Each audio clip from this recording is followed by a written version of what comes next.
All right. Shalom. Excuse me, Salaki. Shalom, first and foremost.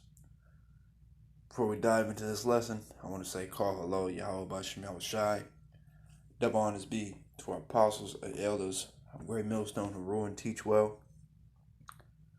Peace, blessings, salutations to you, brothers and sisters out there. All right. Uh, this lesson, I'm not necessarily sure 100% what the title is going to be, but something along the lines of neighborhood.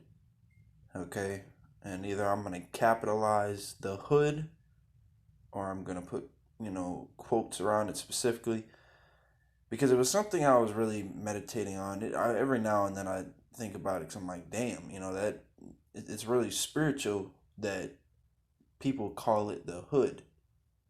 Okay, because that's why I didn't know what the title was gonna be. Either I was gonna call it that, or the lawlessness of modern day Jake or something like that.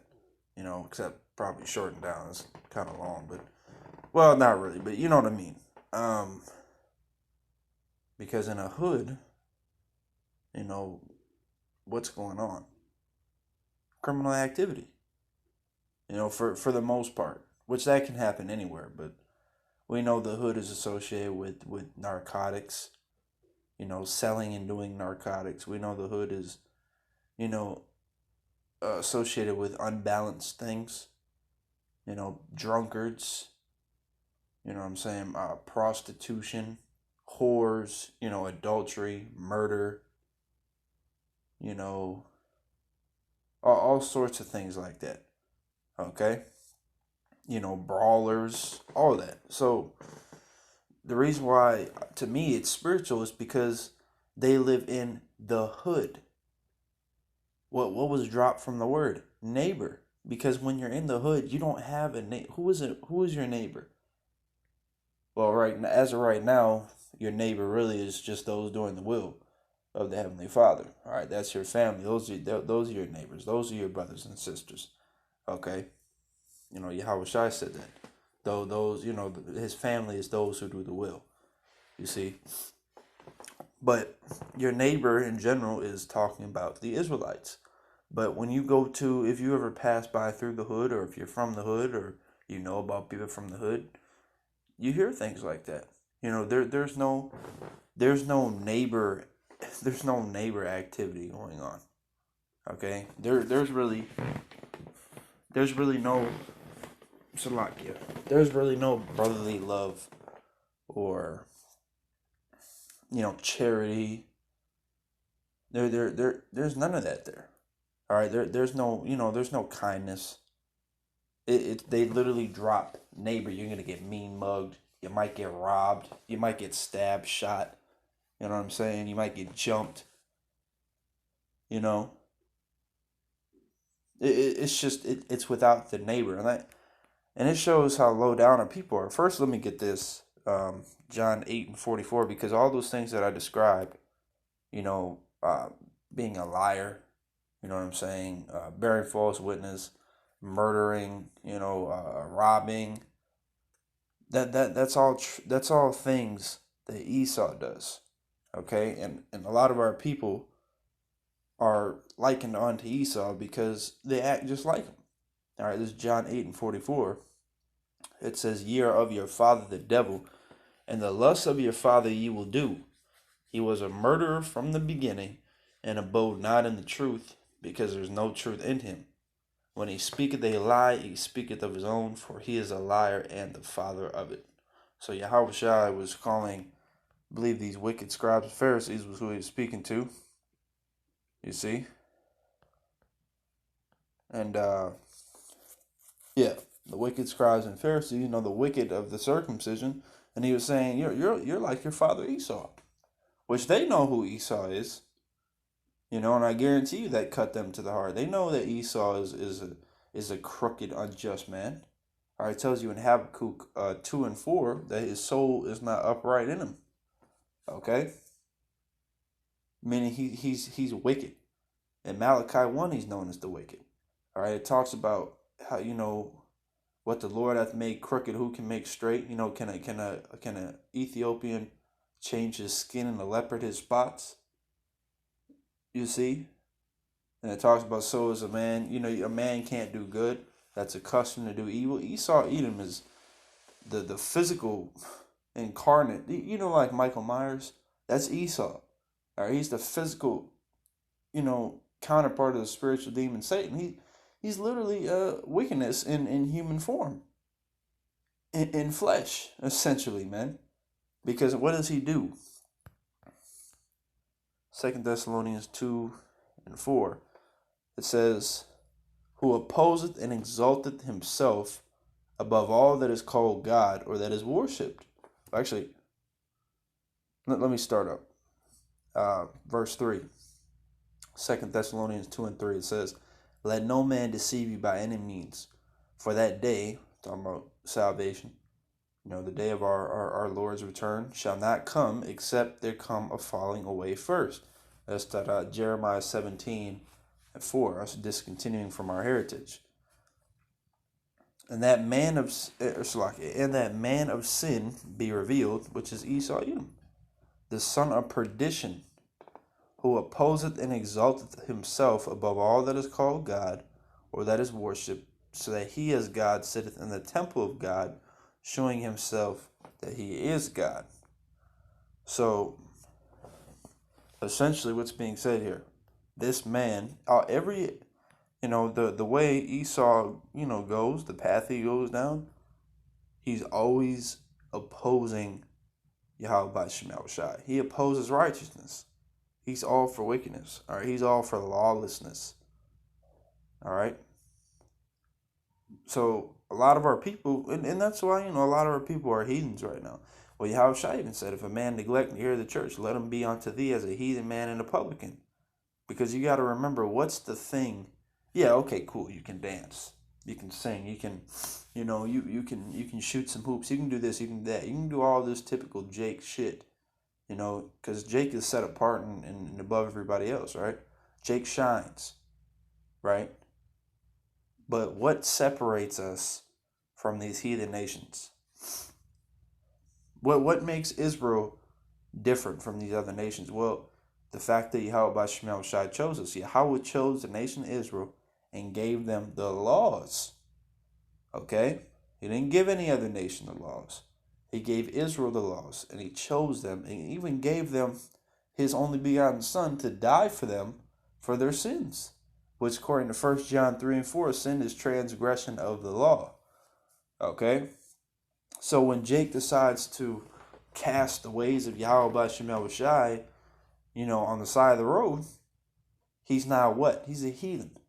All right, his mental state, yeah, he's physically an Israelite. He's from the tribe of Judah, or Reuben, or Issachar, or Ephraim, Manasseh, Levi, whatever, right? But his mind frame, his mentality is that of an Edomite, okay? That of a heathen, because he is lawless. Okay, you know what else is lawless? Beasts, animals, okay? Creeping, crawling creatures, man. Let me prove to you that nobody else. Psalms 147 and 19 and 20, it says, he sheweth his word unto Jacob, which Jacob, his name was changed to Israel after he had wrestled that angel, which his name is, Jacob in the Hebrew is Yaakov, which basically goes into supplant, and his name was changed to Yasha Allah. He is a prince of power, which is Israel. Okay, that's why we're known as Israelites. All right, because our father's name was Israel. Okay, but it says his statutes and his judgments. Let me read that again. Psalms 147 and 19. He sheweth his word unto Jacob, his statutes and his judgments unto Israel. He hath not dealt so with any nation, and as for his judgments, they have not known them. Praise ye Yahweh. So the Lord has not dealt with any of these other nations. You see, the nation of Israel has the law. So that's why when and when you go to the hood, and not even just the hood, because you got Jake that is has all sorts of statuses in life. They can live in a more wealthy neighborhood, whatever, and they'll still be wicked as all hell. They could still be an adulterer, a murderer, a mole, a drug addict, whatever. All these different things.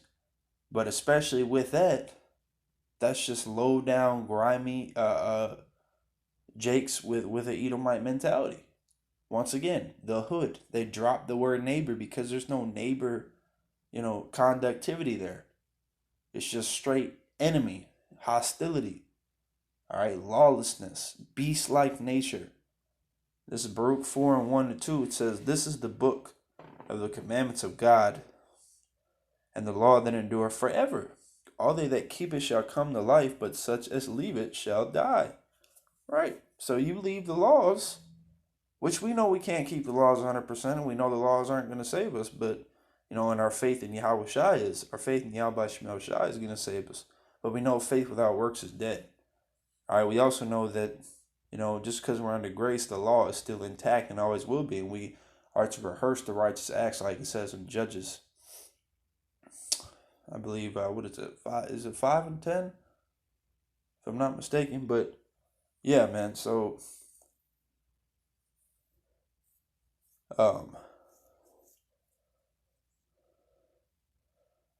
it says, "But such as leave it shall die." So that's what happens when you leave the laws. Death. Okay, because the wages of sin is death. You're gonna end up, you get destroyed. Okay. The Lord did not give us laws, dietary laws, and how to conduct our lives on a day-to-day basis, and how to, the Lord didn't give us all that just because he wanted to slap something on us. He didn't give us the laws just so it's like, boom, here you go. Now it's to make your life boring, and it's to make your life without adventure. It's to make your life controlled. No, that's not at all what that's for, and that's what people seem to think, because people, the Esau glorifies the lawless nature, the society where you can do whatever you want. There's no rules, and and that's supposed to be a good thing. No, the Lord gave us laws because that way everybody's treated fair. That way you're in good health. You see, that way everybody gets along. Everybody helps each other. We're going to flourish as a people and as individuals if we follow the law. Okay, it's just part of being moral, having morals, being having integrity, being upright. Okay. Just like when you were younger, your parents, well, they should have at least, they taught you to have manners. When you burp or you pass gas, or whatever, you say, "Excuse me." You push your chair in, you hold the door for people. All right, you say please and thank you. It's just like that. Okay? Israel's not supposed to, Israelites are not supposed to be G-checking each other. Israelites are not supposed to be drive-by shooting each other, selling drugs to each other. You know what I'm saying? Israel's not supposed to be doing these things. We're supposed to be helping each other out, loving each other, treating others how we want to be treated. I bet you heard that growing up all the time. You see? It says, verse 2, it says, "Turn thee, O Jacob, and take hold of it. Walk in the presence of the light thereof, that thou mayest be illuminated." So, if we take hold of it and walk therein, we're illuminated. So what does that mean right now? We're darkened, right? Most of our people are in a gross darkness state of mind. But Yahweh Shemel Shai is waking up his elect, and they're going back to that neighborhood. Okay, they're going back to being neighbors to one another, to loving one another, being charitable, being helpful, supporting, motivating, exhorting each other. Okay, being a family. You see? So, Lord, will that this was edifying to the elect. I just wanted to, put this out there in the spirit. Giving all praises to Yahweh B'Shem Yahushai B'Shem Rachal Kodash. The honors be to our apostles, elders, great millstone who rule and teach well. All right, Shalom, Mu'afabah.